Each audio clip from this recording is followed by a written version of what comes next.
Pokemon that were not in the regional Pokedex for Sword and Shield will potentially be in the regional dex for the next upcoming games. Hey, this is GatorX, and we got some big news this week for Pokemon. I didn't expect it because we were supposed to be only getting our trailer or live stream on Friday, right? But apparently we've gotten some interviews. Unfortunately, I was unable to discuss these as they came out, but let's go ahead and just round up all that news and talk about it today. So all of this information came from Game Informer with exclusive interviews that they had with the people like Game Freak. I'm not necessarily going to be breaking down these articles exactly. I think that's for you to do on your time, and not necessarily saying, oh, you should do it, but they list the general topics, and I'm just going to go ahead and discuss those general topics, my thoughts on them, how I think they could come into play. Again, not necessarily discussing the specifics. I kind of read these a little bit, I don't want to take away from their work because, Game Informer is the one who went and got these interviews. So they got exclusive coverage, which is just big for everyone. November cover revealed Sword and Shield. That's nothing big. Sword and Shield's max raid battles could be among Pokemon's most challenging encounters. Not super interested in that. Sword and Shield introduce autosave to the series. That's a big, interesting thing. And apparently from what I read is that it is an optional thing. It's funny because there was this tweet going around the time Let's Go Pikachu and Eevee came out. And I have no idea if it was real, but it was someone complaining how they were playing the game for like 7 hours, turned it off, and when they turned it on, nothing saved because they thought it autosaved. Autosave could be an issue. I remember some people were discussing it because in one of the trailers a while ago, it kind of showed a little thing like saving in the top right corner. Which indicated an autosave feature. And that could potentially be problematic for Pokemon, right? Because saving is very important in Pokemon and having your specific save point. Of course, we only have one save point, and that's one interesting thing. Pokemon's been real particular with how saving works, or at least, just being able to save. And so the autosave feature potentially seemed very scary because, that was one thing with when Pokemon Red and Blue were brought back to the eShop, you couldn't create different load points, and Pokemon Let's Go Pikachu and Eevee are not compatible with the cloud saves on the Nintendo Switch, and I'd assume that Pokemon Sword and Shield are not going to be compatible with cloud saves as well. And it makes sense because, again, saves are very important because at your save point, in any certain save point, you have this set of Pokemon, these specific Pokemon with these specific stats, so on and so on. You're at this specific point in the game when it comes to story. And if you're able to manipulate these saves, then that just opens a whole lot of doors. You're able to clone Pokemon, potentially. And that's not necessarily something that is allowed, right? One of the big things, what were those things called? The save modifiers? I forget, but that was something used, in cloning Pokemon, in illegitimately creating Pokemon, or illegitimately owning illegitimate Pokemon. And I understand being able to have your save point or for certain things. However, with Pokemon, again, it is kind of a touchy subject, I suppose, because it's effectively a cheating device using external save modifiers and manipulating your save files through cloud data and through save points and whatnot. So when an autosave feature is introduced, it kind of sounds scary because it's like, oh no, they're going to force us to save. But it seems like it is going to be optional from what I've heard, honestly, I'm probably not going to use it. I personally am a big fan of saving my game compulsively 3 times before turning it off. Okay, so Pokemon cut from Sword and Shield's National Pokedex will return in the future. This is something that we had known for a while, or at the very least, when it says they'll return in the future, it basically means like, in another game, they're just kind of like recycle and shift the national or the regional dex for the region. And so, Pokemon that weren't in the national dex weren't in the regional dex for Sword and Shield. I can't speak today. Pokemon that were not in the regional Pokedex for Sword and Shield will potentially be in the regional dex for the next upcoming games. It's just kind of they had mentioned this before, and again, it kind of makes some sense, especially with Pokemon Home being kind of the way to have your Pokemon, because you can bring all your Pokemon into Pokemon Home. Ones that can go into Sword and Shield can go in, and then you have them here in Pokemon Home for whenever the next game comes out, and you can transfer them over. Especially potentially with Diamond and Pearl remakes, which I kind of discussed a little bit back with the original National Dex thing. Say we get, Diamond and Pearl remakes for Generation 8. Potentially, the regional Dex for that game will allow Pokemon that were not in the regional Dex for Sword and Shield. Again, it's a whole thing, and they kind of discuss a little bit about how it was inevitable that they were going to be not including every Pokemon in a game, and that it was a miracle that Sun and Moon did it. And with Sword and Shield, this is how they're going on so far. And, this is something they've said in the past, in that they really kind of wanted to cut the Pokedex for Sun and Moon, but they didn't. And, it explains why there's no national Pokedex in Sun and Moon. You're still able to transfer up those Pokemon, but there aren't any Pokedex entries for a lot of Pokemon previously. So that makes sense. HMs are not in Pokemon Sword and Shield, kind of a given, especially with we've been moving away from HMs in the past with Sun and Moon, no HMs, which was great, just using rides and stuff. With Pokemon Let's Go Pikachu and Eevee, I think that was done a little better, much better. The navigation wasn't amazing because you had to go in and chat with your Pikachu or your Pikachu or Eevee, and then select, use this feature like fly and whatnot. But I think that was much more. I think it was a little more streamlined in that sense. And yes, it is cool to be able to be riding different Pokemon. You got Lapras for surfing, but you got Sharpedo for fast surfing, and then you got Charizard for flying to different regions and whatnot, or different areas and whatnot. And Tauros going fast.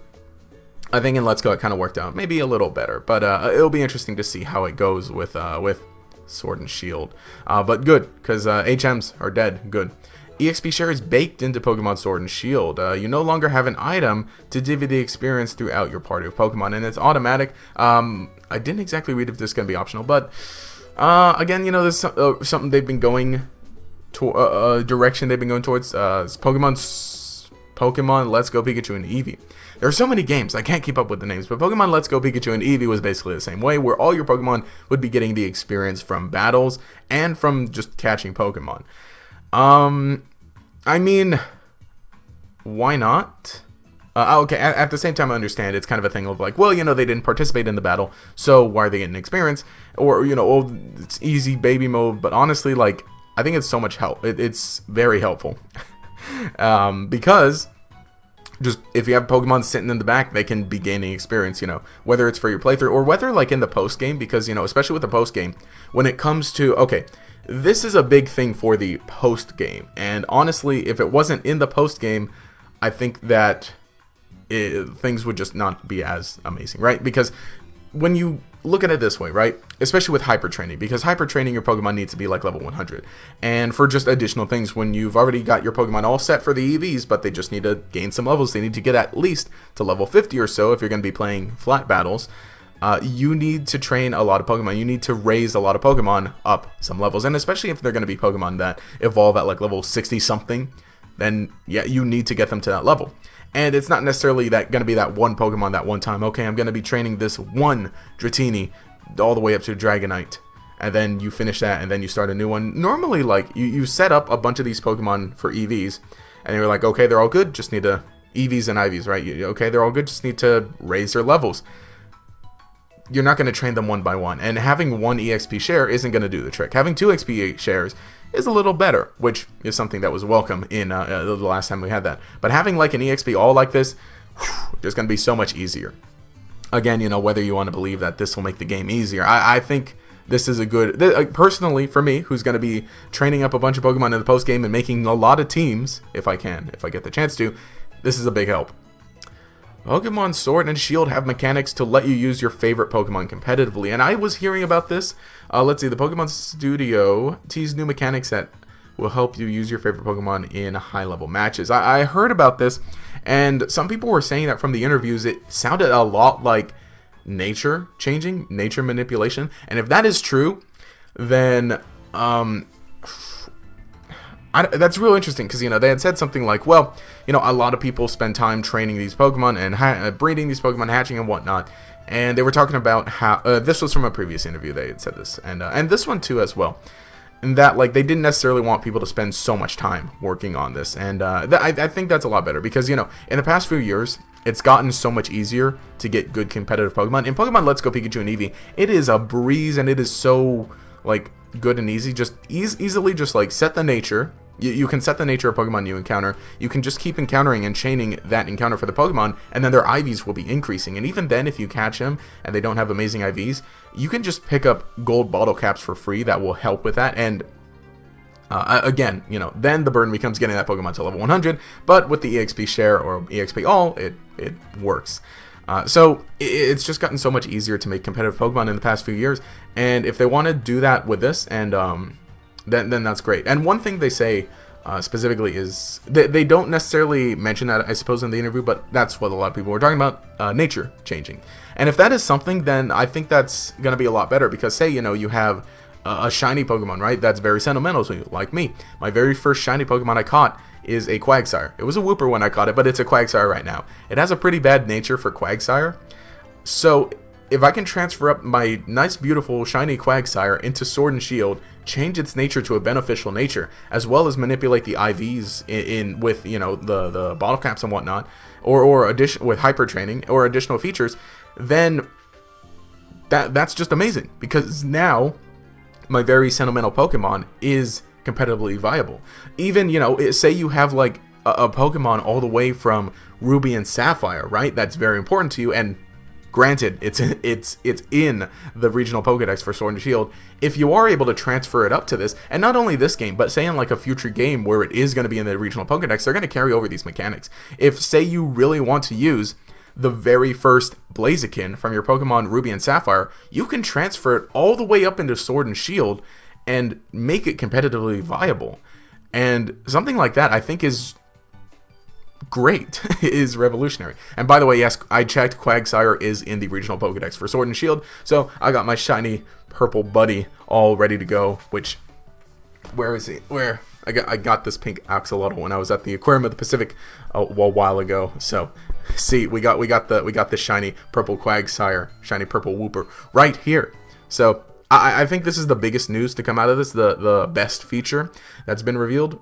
So, you know, if that's true, again, you know, supposedly, like, they didn't necessarily say that nature changing, but if that's true, or if stuff like that is going to be in the game, just being able to make your Pokemon better, better use older Pokemon, that's amazing. That's honestly, I think that's what Pokemon's about. And again, you know, it kind of, not necessarily that it invalidates arguments, but I remember one thing with Sword and Shield. Some people have been saying, oh, you know, little Timmy, he has this Pokemon, it means a whole lot to him, and it's not even in the regional Pokedex or whatever. But say a Pokemon that does mean a lot to you is in the regional Pokedex. Now you can actually use it without, you know, getting your tail kicked. Rapid fire questions, and that's mostly it. Check back regularly for more exclusive Pokemon Sword and Shield coverage. And again, you know, there are actual links to the articles on this website. So again, you know, check out Game Informer. I'll try to link it down in the description, but again, you can always Google it and find it. But for the most part, that's been the Pokemon Sword and Shield news from the past few days. And again, it's a lot of big topics, and I just kind of shared my thoughts and a little bit of discussion on each of them individually, but for the most part, that's kind of it. Now we wait for tomorrow morning, where we're gonna get that 24-hour live stream, and it's gonna be pretty weird and crazy. But anyway, stay tuned for that by enabling notifications, all that cool stuff. I want to remind you guys, well, at least I want to bring it to your attention, that I've been working a little bit more on on my older channel. I used to be a YouTuber, but now I'm trying to transition that channel into anime overall. I watched a great movie last night. It'll be linking in the card up there, and or is the card there, or is it there? I think the card's there. I'm gonna be linking it in the card and the description and the end card as well. It means so much if you guys could check that out. If you enjoyed the content, remember to leave a like, subscribe, show your support. You can enable notifications by clicking the bell icon next to the subscribe button. This will make sure you see each new video as it comes out, and will make you a member of the Chainlink Squad. Anyway, this has been GatorX and Shiny Wooper. Have a nice day.